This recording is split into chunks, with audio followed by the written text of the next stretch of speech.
Everyone mocked the slow human warship. Even he turned out to be dangerous. The Aegis was a relic by galactic standards. Its hull was thick, armored in outdated titanium alloys instead of sleek neutronium composites. Its engines glowed with the dull, sluggish pulse of ion drives, laughably archaic compared to quantum slipstream cores that propelled most modern ships across the stars. Even its weapons, mass drivers and coil guns, were considered primitive, relics of a bygone era, when warfare relied on raw kinetic force rather than the elegance of plasma lances or antimatter beams. The Galactic Council called it a joke. The media of 100 species ridiculed its unveiling. Humanity's pride looks more like a floating museum exhibit, one Lectherian journalist quipped. Perhaps they intend to bore their enemies into surrender with history lectures. But it wasn't just a ship they mocked. It was him, Captain Elias Rourke. 65 standard years old, grizzled, weathered, his face carved with the lines of too many deployments and too many regrets.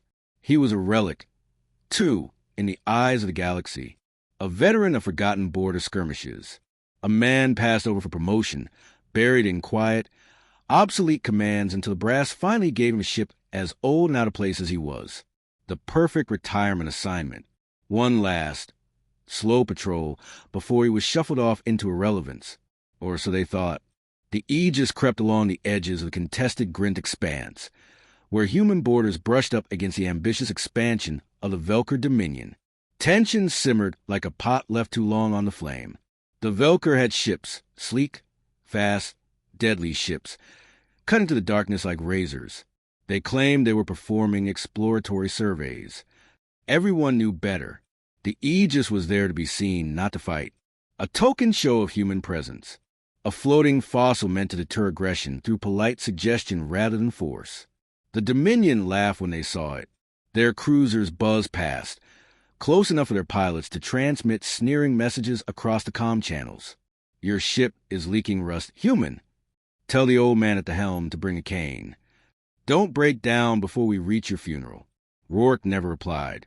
His crew simmered with quiet humiliation, but he remained impassive, eyes locked on the displays, watching, waiting. He wasn't here to win a popularity contest.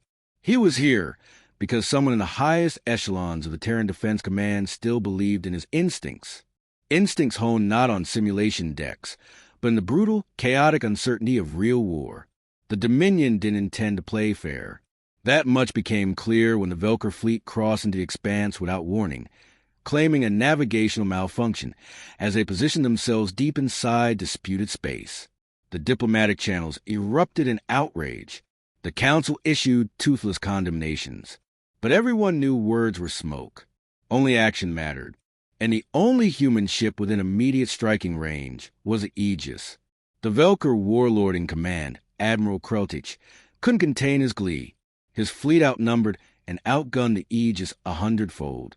Sleek cruisers, agile frigates, even a carrier bristling with strike craft, all gleaming with the cutting-edge technology of the Dominion.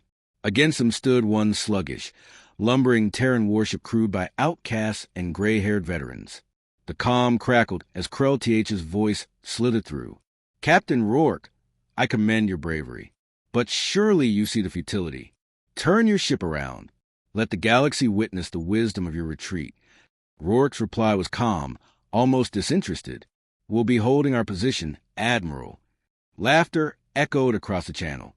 It was a trap, the galaxy assumed. A suicidal gesture. The Aegis couldn't outrun them. It couldn't outgun them. The outcome was inevitable. The Velkir moved in, confident, predatory, their ship surrounding the aging Terran vessel like sharks circling a wounded whale. But there was one thing no one, not the Council, not the Dominion, not even most humans, understood about the Aegis. It wasn't designed to run. It wasn't designed to look pretty. It wasn't even designed to play by the same rules. The Aegis was built for one purpose, forged in the crucible of Earth's most desperate wars. To take punishment no ship should survive and keep fighting. The Dominion's first volley came swift and arrogant. Plasma lances searing through the void, antimatter torpedoes streaking toward their prey. The Aegis absorbed them like a mountain against the wind. Its outdated armor plates, layered redundant, ugly slabs of old-world engineering, held. Systems flickered. Sparks danced across consoles, but the ship remained. Rourke didn't flinch. His crew worked with the precision of veterans long past the need for panic. Damage control teams sealed breaches. Power conduits rerouted. Targeting solutions refined. "Bring the main guns online," Rourke ordered. "Sir, those mass drivers," his tactical officer hesitated. The enemy had point defenses optimized for modern threats. Missiles, drones, plasma pulses. The idea of flinging solid metal slugs at relativistic speeds? Obsolete, ineffective. But Rourke's eyes were steady. "Do it." The Aegis's spinal mass drivers roared to life. Magnetic coils humming as they accelerated tungsten rods the size of shuttlecraft to unimaginable velocities. No energy signature to track. No thermal bloom to intercept. Just pure kinetic fury hurtling through space. The first Velkir frigate never saw it coming. One moment, it was maneuvering confidently into firing range. The next, a tungsten slug punched through its hull, gutting the ship from stem to stern, its internal atmosphere venting in a violent, catastrophic rupture. Debris spiraled through the blackness as alarms howled across the Velkir fleet. Shock rippled through the enemy ranks. Another slug fired, and another. Cruisers designed for sleek dogfights shattered under the blunt, unforgiving impact. Strike craft were torn apart by flak bursts from the Aegis's ancient but brutal closed defense systems. The Velkir's advanced targeting struggled to lock onto a ship that, despite its size, operated under doctrines forgotten by most modern navies. The Dominion's arrogance wavered. Their tight formations broke. Krell TH barked orders, demanding retribution, demanding blood. But the Aegis kept firing. Slow, steady, relentless. It wasn't the fastest ship. It wasn't the most advanced. But it was built on a simple, terrible truth that humanity had never forgotten. In war, survival isn't about speed. It's about who can take the hit and keep standing. As Velkir ships fell, panic spread. Their sleek vessels weren't made for slugging matches. They were predators used to easy prey. But the Aegis wasn't prey.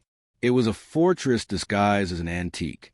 A weapon designed not for skirmishes, but for the ugly, grinding endurance of total war. Rourke's voice, calm and cold, echoed across the comms once more. "You wanted to see how dangerous a slow human warship could be. You're welcome." Krell TH's flagship, bristling with firepower, made its final, desperate charge. Plasma batteries glowed, energy surging for a full broadside.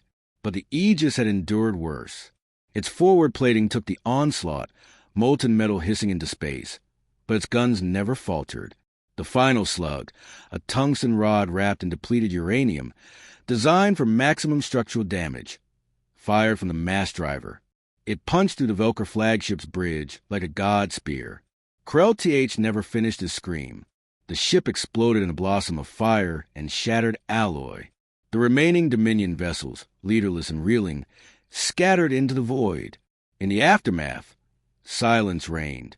Across the galactic networks, the same image broadcasted on every channel. The Aegis battered, scarred, smoke trailing from ruptured panels, still afloat, still alive. The mockery died overnight. In its place, fear, respect, quiet, grudging admiration. And somewhere, deep within the Terran Defense Command, the high brass smiled. The Aegis had never been a joke. It had been a message, a reminder to the galaxy. It doesn't matter how fast your ship is, if you can't survive the first hit. And when it came to survival, humanity had always been the most dangerous species of all.